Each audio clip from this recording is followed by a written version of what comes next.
All about Valentine's Day, leading up to the day considered by many to be the most romantic day of the year. But experts say that at least 40% of us dislike Valentine's Day. So why does February the 14th get a little more love?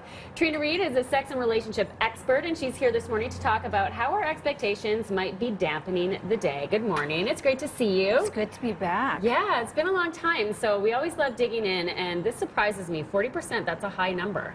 Well, it doesn't surprise me. You know, I think Valentine's Day has a lot of good intentions. You know, let's spread the love, but it has a very divisive and visceral reaction from people. They either really love it, or they hate it, or worse yet, they're just completely apathetic. But I really think we need to take a step back and think, okay, so what does romance add to our lives? And that's what Valentine's Day is really about. Okay, what romance adds. And I think, you know, a lot of that divisiveness comes from expectation and maybe Hollywood romance stories. 50 Shades of Grey is coming out. There's a lot going on around how people should act on that day.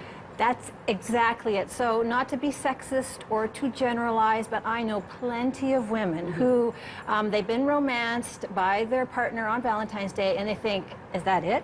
Is that all I get? And I know a lot of women too who, because their expectations were met, they broke up with their partner. Wow. They broke up, yeah. So this one woman, she got carnations instead of roses, and that was enough for her to break up. So, so there was a poll done, and apparently 64% of men do not make plans for Valentine's Day, and maybe they don't make plans because they know it's a lost cause. No matter what they do, it's not going to be good enough because the expectations are just too high. Right, nobody wants to be set up for failure. I think that carnations might have been a Sex and the City episode. I think I remember that. All right, now you say Valentine's Day is a metaphor for the average person's sex life? Yes. Well, what happens on Valentine's Day? We get a card, we get some Flowers, candy, chocolate.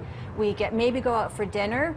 There's no shock and surprise here. A lot of times when couples walk into the bedroom, it's no shock and surprise. So I think if you're apathetic about Valentine's Day, if you think, oh, what, you know, it's no big deal, I would say think out of the heart-shaped box and add something unexpected into your Valentine's Day. Do something different, because when you have nothing to lose and everything to gain when you add excitement into your Valentine's Day or into your bedroom. That's what makes it special. So so it's a very typical. Something a little sparky, unexpected. Yes. Yeah. You know, just do, like, if you think, I don't want to do Valentine's Day because it's the same old shtick, take a look at what's going on in your romantic life and also in your bedroom, and is it the same old shtick? And if it is, then do something different. Okay, do something to switch things up a little bit. So now what about singles? Because it can be kind of a depressing day for singles. Yeah, it's almost like a magnifying glass is being shone.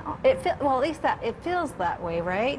But I would say it's really a state of mind. So a lot of singles get frustrated with the idea of Valentine's Day, but just understand, for as many couples that are frustrated by the idea of Valentine's Day, there's just as many couples frustrated. So it's about, you know, maybe not saying, oh, woe is me. It's like, okay, what's my attitude and how can I make it better? It's the same, you know, I think if you're single or whether you're in a couple and you're going to be, if you're frustrated, it's about changing your attitude around about what it is. It is the framework, how you're looking at things. Exactly. Okay, so what's the bottom line on Valentine's Day? What's the takeaway? I would say, you know what, there is, you know, whether you hate it or you're apathetic, it's looking at if you're in a couple, what are you doing to inject romance? Because when we make a fuss over ourselves and we get dressed up and we make a fuss over our partner, it makes us feel special, and that's the glue that holds you together as a couple. So if you don't want to celebrate Valentine's Day, that's fine, but what are you doing the rest of the year to make it special? You know, I say to couples, spend 10 minutes a week with each other. And couples say, well, we don't have 10 minutes a week. Well, you know, if you don't have 10 minutes for your partner a week, it's slowly going to disintegrate. So this Valentine's Day is simply your reminder to treat your someone special with special. Right, so just prioritize that a little bit. Exactly. Great advice. And of course, you always have great articles and words of wisdom on your blog. Yeah, so if you want to find more information, you can go to my website, vivaxo.com. There's lots and lots of ways to inject some romance and fun into your bedroom. Okay, advice from our expert here, Trina. Always great to see you.